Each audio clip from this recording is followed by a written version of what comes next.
11:39 րոպե է, քննչական բաժնի դռներն է անգամ փակ։ Ոչ մեկ մեզ չի ընդունում։ Հա, սենց բան առաջի անգամ է լինում։ Քննչական բաժնի դռները փակ, ռալյուզները իջացրած, հերթապահ մասին։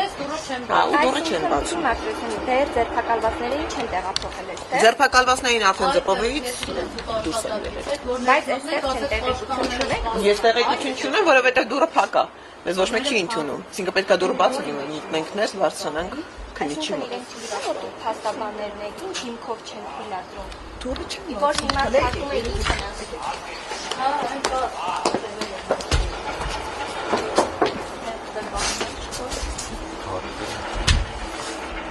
Հա, это опять, вот это։ Չէր կարող։ Դա վերցրու մոտդ, որ բերես։ Հետո։ Ժամը 11-ի համար եկել ենք մասնակցել Անկեղծ ասած առաջին անգամ եմ տեսնում, որպեսզի քննչականի դռները փակ են ու փաստաբանները ընդհանրապես չկարողանան ներս մտնել։ Դուռը ծեծում ես,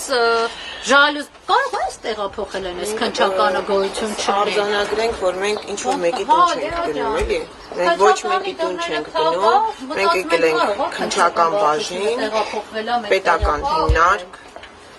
անձինք, պաշտոնատար անձինք, ովքեր սենց մեր բոլորիս հարկերի հաշվին աշխատում են։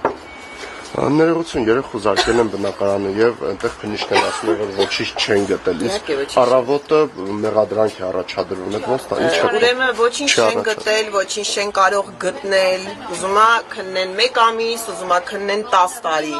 Այն ամեն ինչը ինչ որ նշված էր այդ որոշման մեջ, միանշանակ գործի նյութերում դրանք հիմնավորող տվյալներ, նյութեր, առավելապես ապացույցներ չկան եւ չեն կարող լինել։ Սա գիտեք ոնց, ուղղակի ոնց որ ինչ որ մեկը նստի երևակայական,